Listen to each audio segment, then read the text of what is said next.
The year was 490 BCE, and the sun blazed over the plains of Marathon.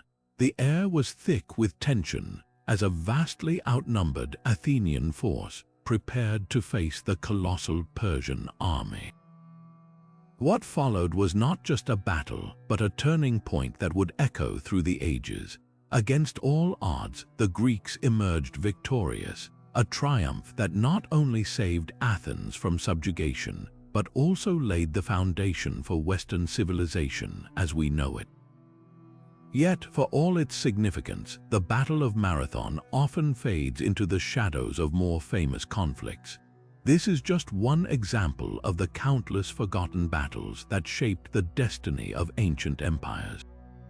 In this video, we'll uncover 25 such hidden clashes battles that, though overshadowed by history, were pivotal in determining the rise and fall of empires.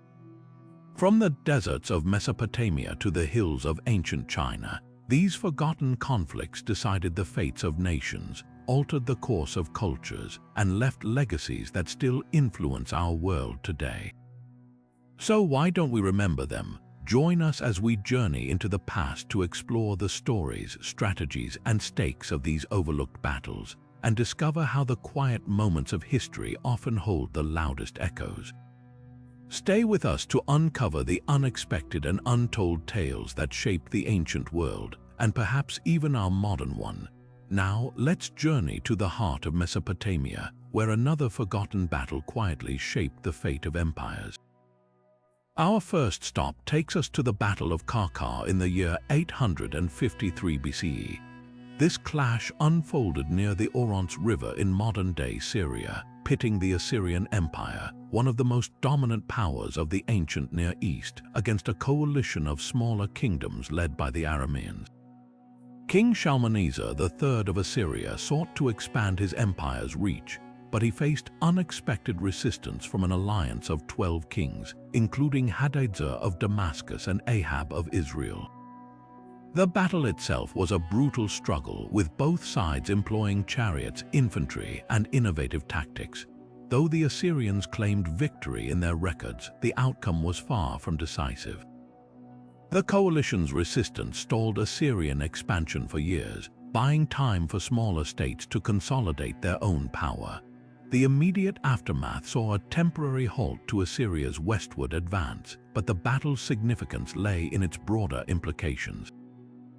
It marked one of the earliest recorded instances of smaller kingdoms uniting against a common threat, a strategy that would echo through history.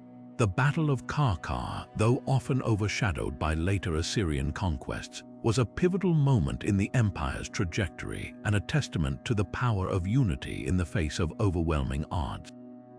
Shifting our focus to the broader picture, the Battle of Qarqar left a lasting imprint on the ancient world, far beyond its immediate outcomes. While Assyria's expansion was temporarily checked, the empire's leadership learned valuable lessons from this encounter. King Shalmaneser III and his successors began to refine their military strategies, focusing on weakening alliances among their enemies before engaging in large-scale conflicts. This approach eventually allowed Assyria to dominate the region, paving the way for its golden age under rulers like Tiglath-Pileser III and Sargon II. The battle also highlighted the potential of coalitions in resisting powerful empires, a tactic that would inspire future alliances such as those against the Persians and later the Romans. In military history, Qarqar is remembered as an early example of how smaller forces could challenge a superpower by uniting under a common cause. The Assyrians themselves integrated the lessons of Qarqar into their campaigns, prioritizing diplomacy and divide-and-conquer tactics to dismantle opposition. Ultimately, this battle not only shaped Assyria's trajectory, but also influenced the strategies of empires and kingdoms for centuries to come. Its legacy serves as a reminder that even in the shadow of mighty empires, unity and innovation can alter the course of history. Turning our gaze to another pivotal moment in ancient history, we now explore the Battle of Kadesh. This monumental clash took place in the 13th century BC between the Egyptian Empire under Pharaoh Ramses II and the Hittite Empire led by King Muwatalli II. The battle unfolded near the city of Kadesh, a strategically significant location in modern-day Syria, which both empires sought to control due to its position along critical trade routes. Tensions between the two powers had been simmering for years as Egypt aimed to expand its influence northward into the Levant, while the Hittites sought to solidify their dominance in the region. The immediate catalyst for the conflict was a Hittite incursion into territories claimed by Egypt, prompting Ramses II to march his forces northward to reclaim lost ground and assert Egyptian supremacy. The armies that met at Kadesh were among the largest and most formidable of their time. Ramses led a force of around 20,000 troops, including infantry, chariots, and archers, while Muwatalli commanded an even larger army, bolstered by troops from allied states. The battle itself was marked by dramatic twists and turns. Initially caught off guard by a Hittite ambush, Ramses managed to rally his forces and turn the tide through a combination of tactical ingenuity and sheer determination. Despite claims of victory by both sides, the battle ended in a stalemate, with neither empire achieving a decisive advantage. This clash is often regarded as one of the earliest recorded instances of a large-scale military engagement involving complex strategies and coordination. The Battle of Kadesh not only underscored the military prowess of both empires, but also set the stage for a historic peace treaty that would follow decades later, a testament to the enduring legacy of this forgotten conflict. Shifting our focus from the battlefield to the broader cultural landscape, the Battle of Kadesh left an indelible mark on the societies of both the Egyptian and Hittite empires. This clash not only shaped military strategies but also influenced art, literature, and governance in profound ways.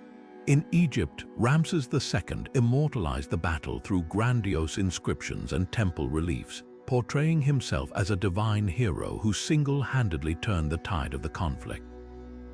These artistic depictions served as powerful propaganda, reinforcing his image as a god-king and unifying symbol for the Egyptian people.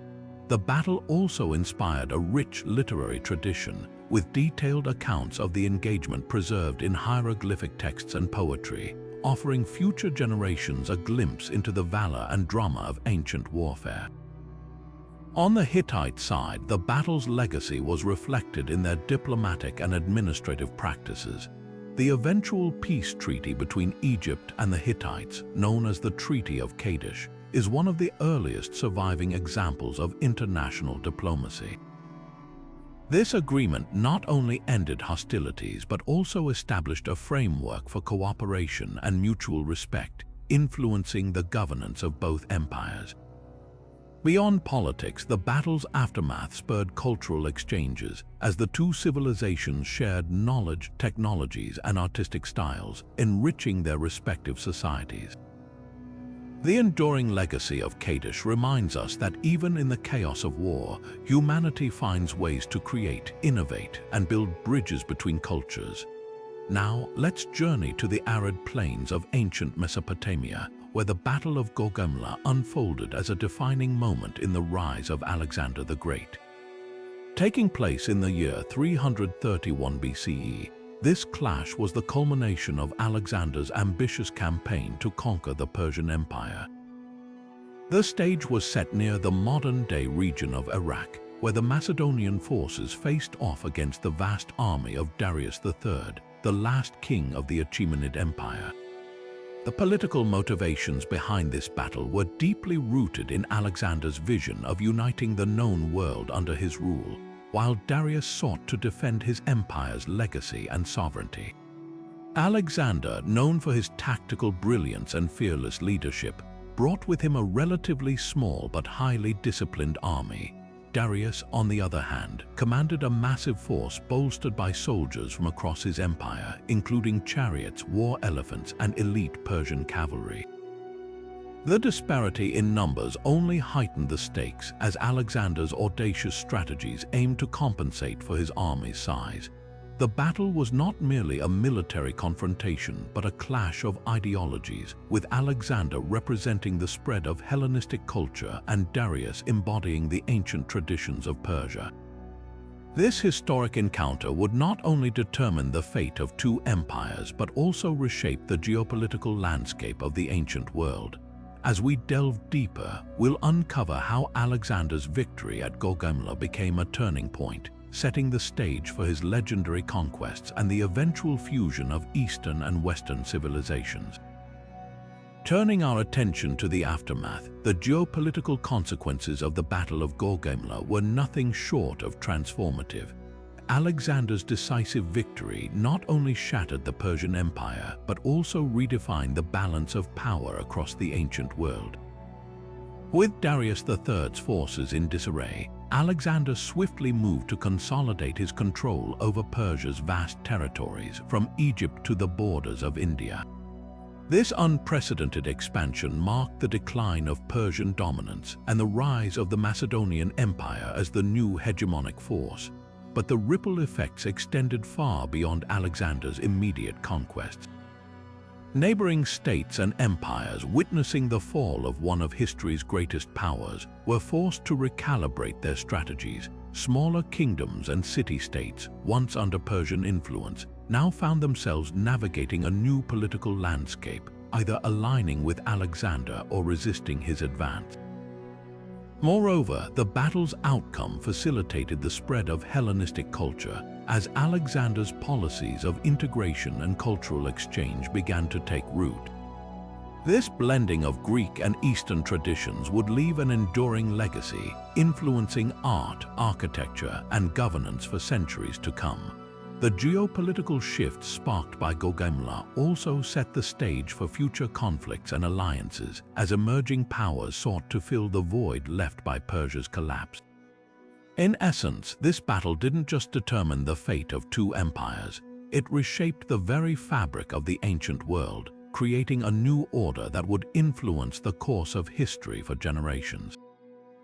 Now, let's journey to another pivotal clash that showcased the brilliance of ancient warfare, the Battle of Cannae. Fought in the year 216 BCE, this battle stands as a masterclass in military strategy, where the Carthaginian general Hannibal Barca outmaneuvered the Roman Republic in a way that stunned the ancient world.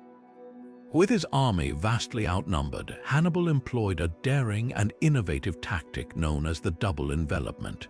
He lured the Roman forces into a tightly packed formation, then used his cavalry to encircle them from the flanks while his infantry pressed forward from the front. This created a deadly pincer movement, trapping the Roman legions in a crushing vise. The result was catastrophic for Rome, with estimates suggesting that tens of thousands of soldiers were killed or captured in a single day. What makes Cannae so remarkable is not just the scale of the victory but the ingenuity behind it. Hannibal's ability to exploit the terrain, manipulate the enemy's movements, and execute such a complex maneuver with precision speaks to his unparalleled skill as a commander. Beyond its immediate impact, the Battle of Cannae revolutionized military thinking, demonstrating the power of flexibility, deception, and psychological warfare. It became a textbook example for future generals, from Napoleon to modern strategists, who studied Hannibal's methods to understand how a smaller force could outwit a larger one. This battle didn't just change the course of the Second Punic War, it left an indelible mark on the art of war itself. Building on the monumental lessons of Cannae, let's now turn to the technological innovations that emerged from this battle and reshaped the future of warfare. One of the most significant developments was the refinement of the gladius, the Roman short sword. After witnessing the devastating effectiveness of Hannibal's tactics, the Romans recognized the need for a weapon that could deliver quick, precise strikes in close combat. The gladius, with its double-edged blade and compact design, became the centerpiece of the Roman legionaries' arsenal, allowing them to adapt to the chaotic, close-quarters fighting that Cannae had exposed. Alongside this, the Romans also began to improve their body armor, enhancing the lorica segmentata to provide better protection while maintaining mobility. These advancements ensured that Roman soldiers could move swiftly and strike decisively, even in the most challenging battlefield conditions, but the innovations didn't stop there. Cannae also spurred changes in siege warfare. The Romans, determined to avoid being outmaneuvered again, invested in more advanced siege engines such as ballistae and battering rams to break through fortified defenses. These tools not only gave them an edge in future conflicts but also laid the groundwork for the engineering marvels that would define Roman military dominance for centuries. The ripple effects of Cannae were far-reaching, proving that even in defeat, innovation could be born. The technologies developed in its aftermath became the building blocks of Roman military superiority, influencing warfare well beyond the ancient world. Turning our attention to the alliances that shaped ancient warfare, we arrive at the Battle of Kadesh, fought between the Egyptians under Ramses II and the Hittites led by Muwatalli II in the 13th century before the Common Era. This clash, often overshadowed by more dramatic sieges and conquests, holds a unique place in history as one of the earliest documented battles and a turning point in diplomatic relations. Prior to the conflict, both empires had forged alliances with smaller regional powers, seeking to bolster their armies and secure strategic advantages. The Hittites, for instance, relied heavily on their vassal states in Anatolia, while the Egyptians drew support from local Canaanite rulers. However, the shifting allegiances during the battle revealed the fragility of these alliances. One of the most striking moments came when the Hittites, anticipating an Egyptian advance, misled Ramses by spreading false information through a captured spy. This deception caused the Egyptian forces to split, leaving them vulnerable to a devastating counterattack. Yet, the aftermath of Kadesh marked a profound shift. Recognizing the high cost of continued conflict, both sides eventually signed one of the earliest known peace treaties, the Treaty of Kadesh, which not only ended hostilities but also established a lasting alliance through marriage and mutual cooperation. This groundbreaking agreement set a precedent for future diplomatic relations, proving that even the fiercest of enemies could find common ground. The alliances formed and broken during Kadesh reshaped the geopolitics of the ancient Near East, demonstrating that diplomacy could be as decisive as any battlefield victory. Shifting our focus to the economic aftermath of the Battle of Kadesh, we uncover a story of both immediate hardship and long-term adaptation. The clash between the Egyptians and the Hittites had far-reaching consequences that extended beyond the battlefield, reshaping the economic landscape of the ancient Near East. One of the most significant impacts was the disruption of key trade routes that connected Anatolia, the Levant, and Egypt. These routes, vital for the exchange of goods like timber, metals, and grain, were rendered unstable due to the prolonged conflict, causing shortages and inflation in regions dependent on these supplies. Both empires faced severe resource depletion as they mobilized their economies to sustain their armies. The cost of maintaining large forces, equipping soldiers, and building fortifications strained their treasuries, leaving them with limited funds for other critical projects. However, in the wake of the battle, economic reforms emerged as a necessity. The Treaty of Kadesh not only solidified peace but also included provisions to reopen and protect trade routes, fostering economic recovery. Both empires began investing in infrastructure, such as roads and storage facilities, to enhance trade efficiency and reduce the risk of future disruptions. Additionally, the mutual cooperation established by the treaty led to shared economic benefits, such as joint ventures in mining and agriculture. These reforms not only stabilized the economies of both empires but also set a precedent for economic collaboration in the ancient world. The Battle of Kadesh, therefore, serves as a powerful reminder of how warfare can devastate economies, yet also how diplomacy and innovation can pave the way for recovery and growth. Now, let's turn our attention to the Battle of Teutoburg Forest, a conflict where the environment itself became a decisive force. This battle, fought in the year 9, was a dramatic confrontation between the Roman Empire and an alliance of Germanic tribes led by Arminius. The dense, unfamiliar forests of Germania became a formidable adversary for the Roman legions, who were accustomed to open battlefields. The terrain, marked by narrow paths and thick undergrowth, severely limited the Romans' ability to maneuver their formations, leaving them vulnerable to ambush. Weather also played a crucial role. Heavy rains turned the forest floor into a muddy quagmire, further hampering the movement of heavily armored Roman soldiers. Meanwhile, the Germanic tribes, intimately familiar with the land, used the environment to their advantage, launching guerrilla-style attacks from concealed positions. The natural resources of the region, such as the dense woodlands, provided ample materials for the Germanic forces to construct barricades and traps, effectively turning the forest into a weapon. The Battle of Teutoburg Forest stands as a stark example of how environmental factors can shape the outcome of a conflict, demonstrating that even the mightiest armies can be undone by the land they fight on. Now, let's explore the lasting impact of the Battle of Teutoburg Forest on the region's environment. In the immediate aftermath, the battlefield was left littered with the remnants of war, broken weapons, abandoned armor, and the remains of fallen soldiers. Over time, these artifacts became part of the forest floor, slowly decomposing and altering the soil composition.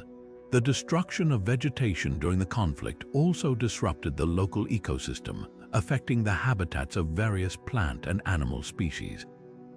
However, the most significant environmental legacy of the battle was the alteration of the landscape itself. The Germanic tribes, recognizing the strategic value of the dense forests, took deliberate steps to preserve and even expand these woodlands. They understood that the terrain had been their greatest ally, and by maintaining it, they ensured their continued defense against future invasions. This deliberate conservation effort not only shaped the region's ecology, but also influenced the cultural identity of the Germanic people, who came to see the forest as a symbol of their resilience and independence.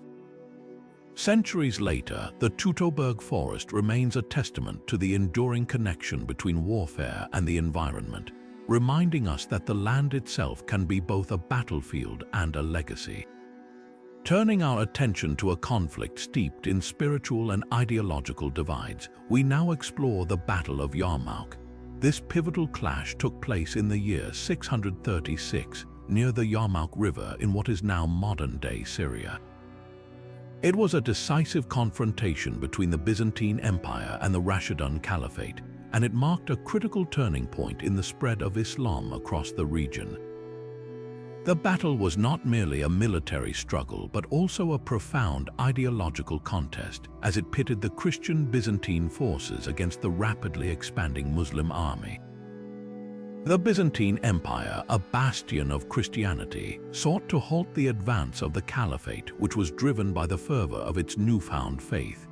The religious motivations on both sides were unmistakable, as the Caliphate's leaders framed their campaign as a divine mission, while the Byzantines saw themselves as defenders of their Christian heritage. This clash of beliefs added a layer of intensity to the conflict, shaping the strategies and morale of the opposing forces. The outcome of the Battle of Yarmouk would not only determine the fate of the region, but also leave a lasting imprint on the spiritual and philosophical landscape of the ancient world. As we delve deeper, we'll uncover how this battle became a defining moment in the intersection of religion, ideology, and empire. Shifting our focus to the aftermath, the Battle of Yarmouk did more than reshape borders, it ignited profound religious transformations. In the wake of the Rashidun Caliphate's victory, Islam began to spread rapidly, not just as a faith but as a unifying cultural and political force. The defeat of the Byzantines marked a turning point in the religious identity of the region, as many local communities, previously under Byzantine Christian rule, gradually embraced Islam. This shift wasn't merely about conversion. It involved a reimagining of daily life, governance, and spiritual practices. The Caliphate introduced new systems of worship centered around mosques and the teachings of the Quran, which replaced many of the Christian churches and traditions that had dominated the area. These changes also spurred the rise of Islamic scholarship, as the Caliphate sought to consolidate its religious and administrative authority. Meanwhile, the Byzantine Empire, though diminished, began to reflect on its role as a Christian power, leading to internal religious reforms aimed at strengthening its spiritual foundations. Ultimately, the Battle of Yarmouk wasn't just a military triumph. It was a catalyst for a religious reordering that would echo through centuries, shaping the spiritual landscape of the Middle East and beyond. As we move forward, we'll explore how other forgotten battles similarly left their mark on the ancient world.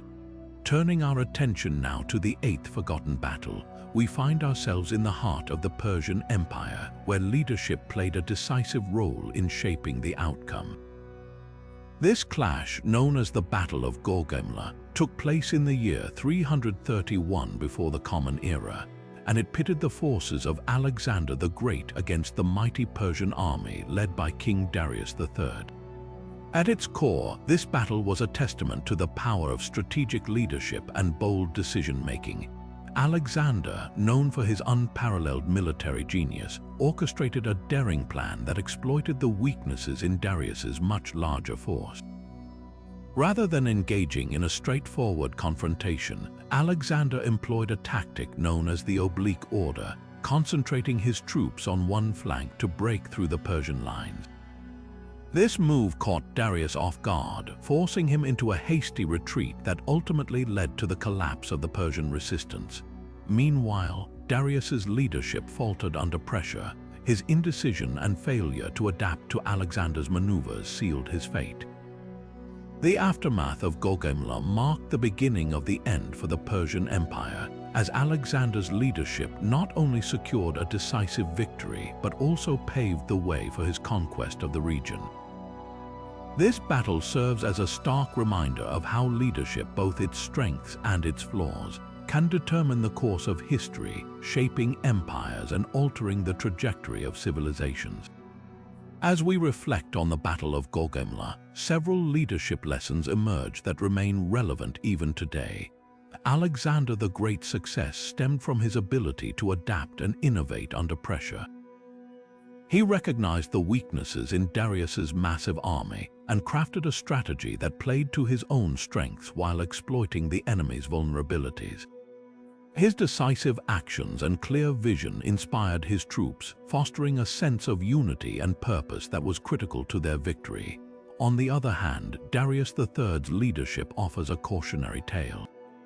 His indecision and inability to respond effectively to Alexander's tactics revealed the dangers of rigidity in leadership. Instead of adapting to the changing dynamics of the battlefield, Darius clung to traditional methods, which ultimately led to his downfall. Another key lesson lies in the importance of communication and trust.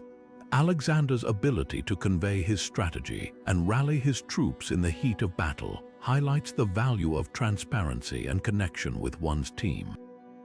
In contrast, Darius's failure to inspire confidence among his soldiers contributed to the collapse of their morale and cohesion. These contrasting examples underscore a timeless truth. Effective leadership requires not only strategic thinking but also the courage to adapt, the clarity to communicate, and the ability to inspire. As we continue exploring these forgotten battles, let's keep these lessons in mind, seeing how they echo across history and into our modern understanding of leadership. Shifting our focus to the shadows of ancient warfare, let's uncover the intriguing story of the Battle of the Teutoburg forest. This clash, which took place in the year 9 in the dense forests of Germania, pitted the Roman Empire against an alliance of Germanic tribes. What makes this battle truly remarkable is not the size of the armies or the ferocity of the fighting, but the cunning use of espionage and intelligence that turned the tide. The Roman forces, led by Publius Quinctilius Varus, were lured into a deadly trap orchestrated by Arminius, a Germanic chieftain who had once served in the Roman military. Arminius used his intimate knowledge of Roman tactics and communication systems to deceive Varus, feeding him false information about a local uprising. Trusting his confidant, Varus led his legions into the treacherous terrain of the Teutoburg forest, where they were ambushed by the Germanic tribes. The dense woods and narrow paths neutralized the Romans' superior numbers and disciplined formations, leaving them vulnerable to relentless attacks. Arminius's use of covert operations and strategic deception was masterful, showcasing the power of intelligence in shaping the outcome of a battle. This engagement not only halted Rome's expansion into Germania, but also exposed the vulnerabilities of even the most formidable empires when faced with cunning and resourceful adversaries. As we delve deeper into this forgotten battle, we'll see how espionage and intelligence played a pivotal role in altering the course of history. Turning our attention to the broader implications of this pivotal clash, the Battle of the Teutoburg forest marked a turning point in the evolution of intelligence and espionage within ancient empires. Arminius's success in outsmarting the Romans wasn't just a stroke of luck, it was a masterclass in leveraging insider knowledge and strategic deception. This battle forced the Roman Empire to reevaluate its approach to intelligence and counterintelligence. Recognizing the dangers of relying too heavily on local allies without thorough vetting, Rome began to develop more sophisticated methods of gathering and verifying information. They established networks of informants, improved communication systems, and invested in training officers to detect deception. The Germanic tribes, on the other hand, saw the effectiveness of Arminius's tactics and began to incorporate similar strategies into their own military campaigns, using infiltration and misinformation to undermine their enemies. Beyond the immediate aftermath, this battle laid the groundwork for the evolution of espionage in the ancient world. Empires across the Mediterranean and beyond began to recognize the value of intelligence not just as a supplemental tool, but as a cornerstone of military strategy. The lessons learned here echoed through history, influencing the development of covert operations in later civilizations. From the Roman Empire's refined intelligence apparatus to the strategic cunning of later conquerors, the Battle of the Teutoburg forest serves as a testament to the enduring power of information in shaping the fate of nations. As we move forward, we'll see how these early innovations in espionage continued to influence the course of ancient warfare in unexpected ways.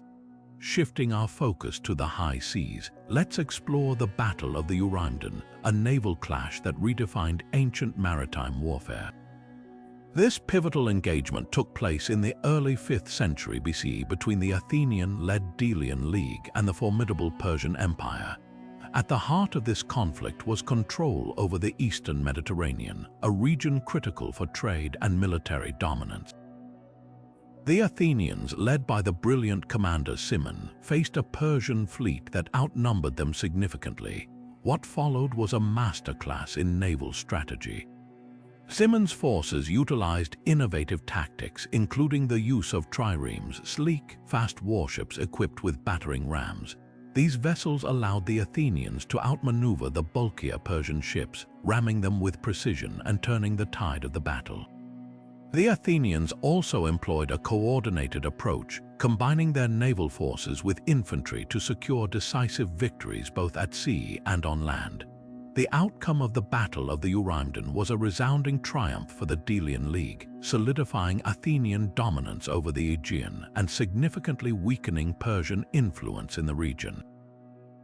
This battle not only showcased the growing importance of naval power in ancient warfare, but also marked a turning point in how empires approached maritime strategy. The lessons learned here would shape naval tactics for centuries to come, influencing the rise of maritime empires and the evolution of naval technology. As we delve deeper into the long-term impact of this battle, we'll see how its legacy extended far beyond the waters of the Eurymedon River. Building on this historic victory, the long-term effects of the Battle of the Eurymedon reshaped the course of naval warfare and maritime dominance in the ancient world. The Athenians' innovative use of triremes set a new standard for naval combat, inspiring other powers to adopt and refine these swift, maneuverable ships. This technological leap not only enhanced the efficiency of naval fleets, but also transformed the strategic importance of controlling key waterways. The success of the Delian League fueled the rapid expansion of Athenian influence across the Aegean and beyond, establishing a maritime empire that relied heavily on its naval supremacy.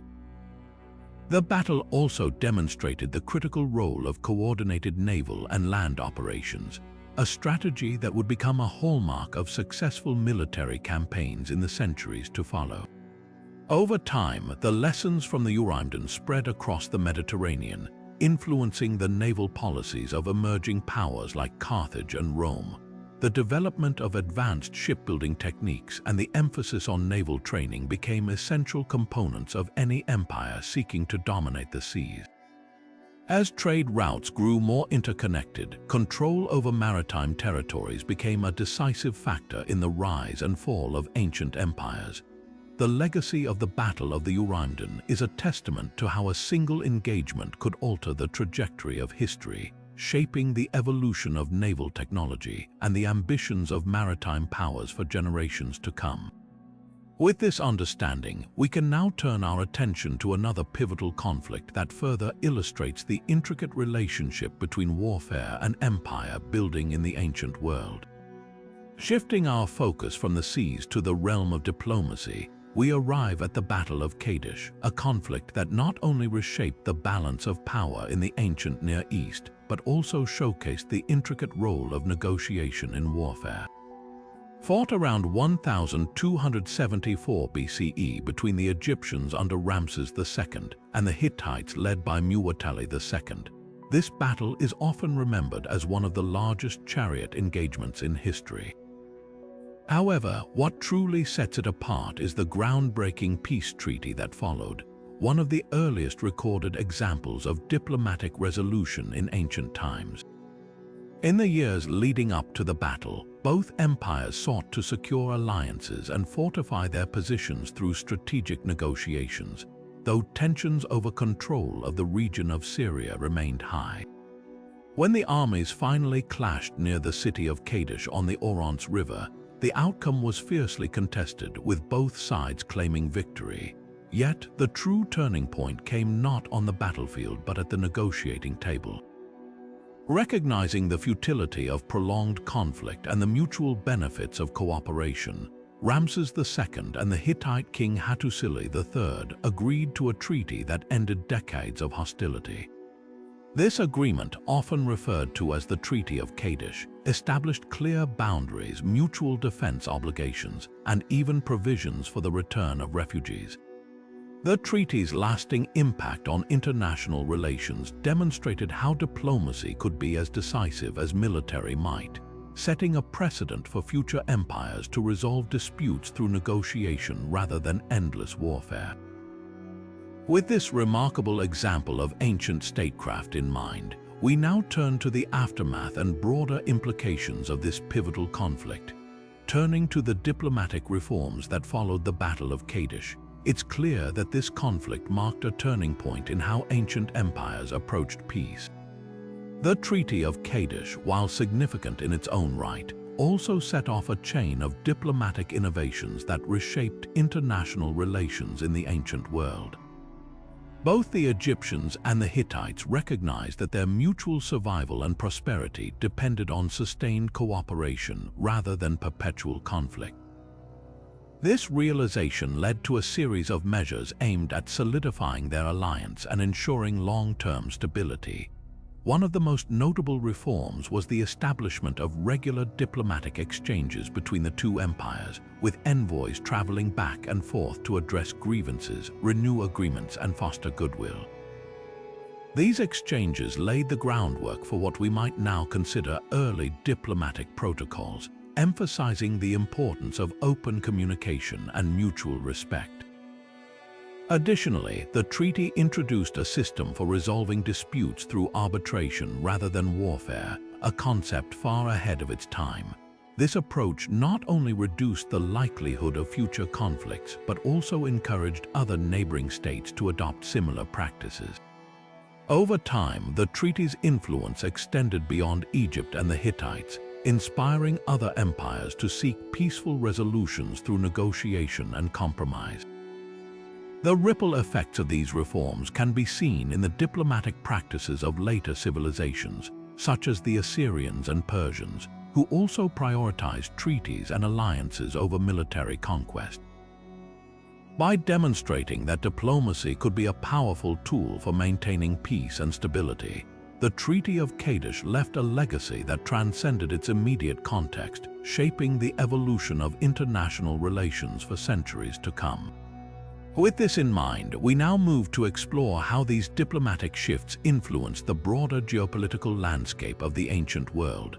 Moving forward, let's delve into the 12th battle on our list, the Battle of Qarqar, a conflict that underscores the critical role logistics and supply chains play in determining victory or defeat.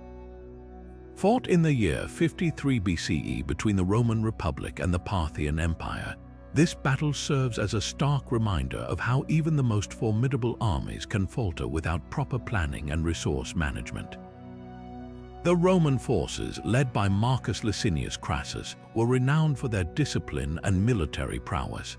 However, they were ill-prepared for the logistical challenges of campaigning in the arid, unforgiving terrain of Mesopotamia. Crassus underestimated the importance of securing reliable supply lines, a misstep that would prove disastrous.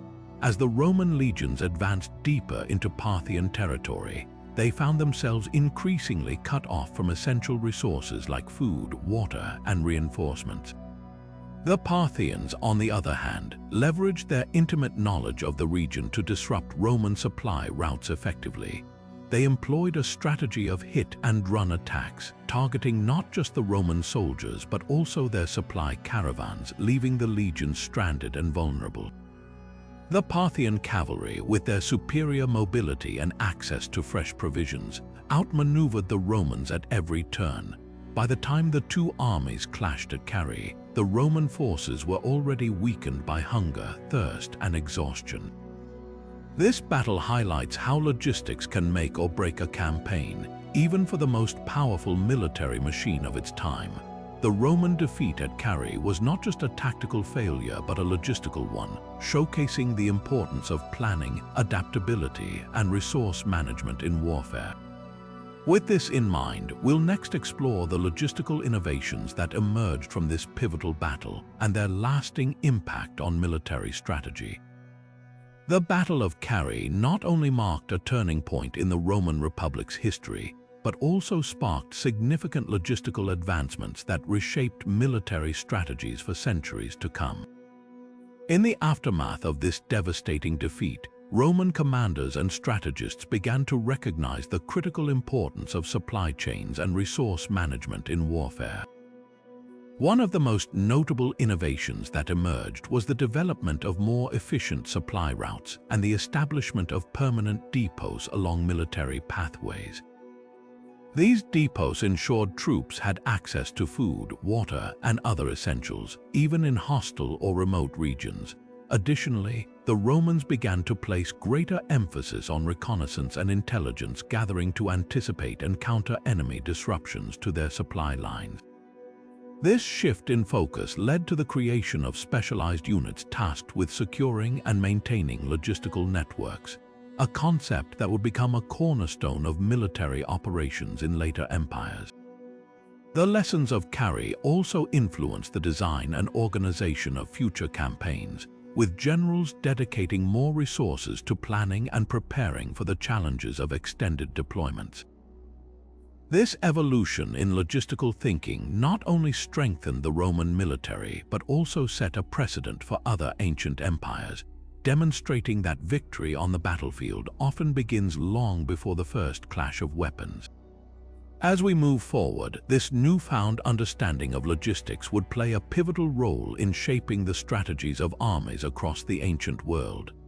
turning our attention to psychological dynamics, the Siege of Alesia in 52 BC stands as a masterclass in the power of morale, propaganda, and psychological warfare.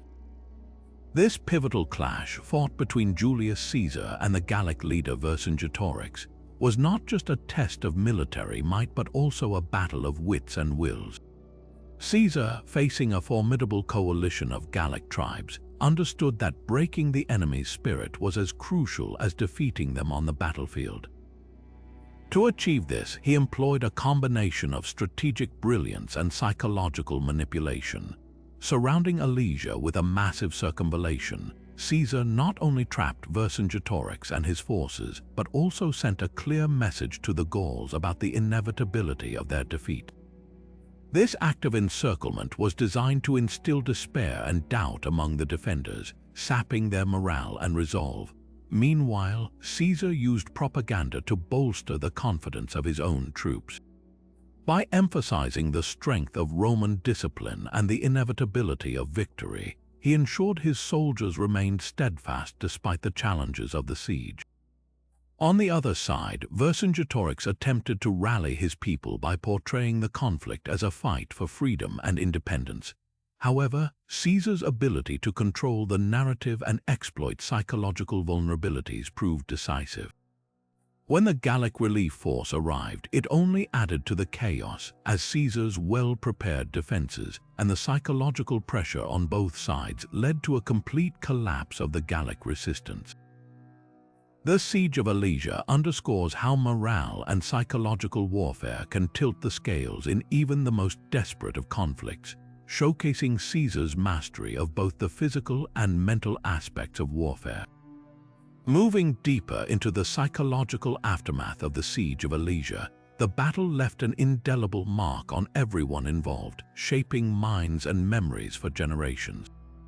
For the soldiers who survived the grueling siege, the experience was a mix of trauma and triumph. Roman soldiers, though victorious, carried the scars of prolonged combat, the stress of constant vigilance, and the harsh realities of siege warfare. On the other hand, the Gallic warriors who endured the encirclement faced not only physical defeat, but also a profound sense of loss and humiliation, as their struggle for independence was crushed. This collective trauma among the Gauls sowed seeds of resentment and resistance that would simmer for decades, influencing later revolts against Roman rule. Civilians caught in the conflict bore the brunt of the psychological toll as well. The inhabitants of Alesia, trapped within the besieged city, endured starvation, fear, and the constant threat of violence. For them, the siege was not just a battle but a harrowing ordeal that left lasting emotional scars. Even those who survived the immediate aftermath faced a world irrevocably changed as Roman dominance reshaped their way of life and cultural identity. For the Roman Empire, Alesia became a symbol of Caesar's brilliance and the invincibility of Roman might. The victory was celebrated in Roman propaganda, immortalized in writings and monuments, and leveraged to instill pride and loyalty among Roman citizens. Yet, it also reinforced a narrative of ruthless efficiency, reminding both allies and enemies of Rome's capacity for overwhelming force. This psychological imprint on the empire's collective memory would echo in future campaigns as Roman leaders sought to replicate Caesar's success and intimidate potential adversaries. The Siege of Alesia, therefore, was not just a military conquest but a psychological turning point that shaped the identities and aspirations of soldiers, civilians, and empires alike. Now, let's turn our attention to the Battle of Qarqar, a pivotal clash that unfolded in the 13th century before the Common Era. This battle, fought between the Egyptian Empire under Ramesses II and the Hittite Empire led by Muwatalli II, stands out for its intricate web of alliances and betrayals that ultimately shaped its outcome. The region of Qarqar, located in modern-day Syria, was a strategic prize for both empires as it controlled vital trade routes and served as a gateway to further territorial expansion. What makes this battle particularly fascinating is not just the military confrontation but the diplomatic maneuvering and shifting loyalties that played out behind the scenes. Before the battle began, both sides sought to strengthen their positions through alliances with neighboring states and local tribes. The Hittites, for instance, had secured the support of several vassal kingdoms in the region, leveraging their influence to bolster their forces. The Egyptians, on the other hand, relied on alliances with smaller city-states to supplement their army. However, these alliances were far from stable. As tensions escalated, some of these allies began to waver, questioning whether their loyalty would be rewarded or exploited. The role of betrayal became particularly evident during the battle itself.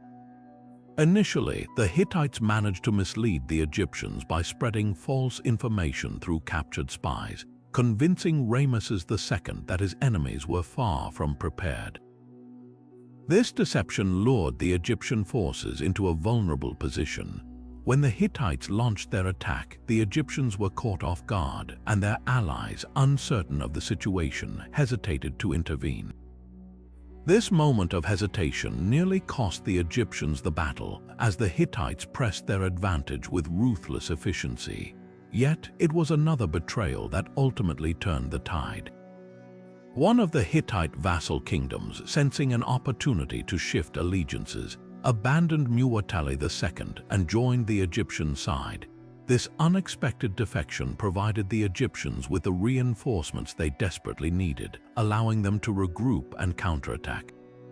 The battle ended in a stalemate, with both sides claiming victory, but the outcome was heavily influenced by the fragile nature of alliances and the ever-present threat of betrayal. The Battle of Qarqar serves as a stark reminder of how diplomacy and loyalty could be as decisive as military strength in ancient conflicts.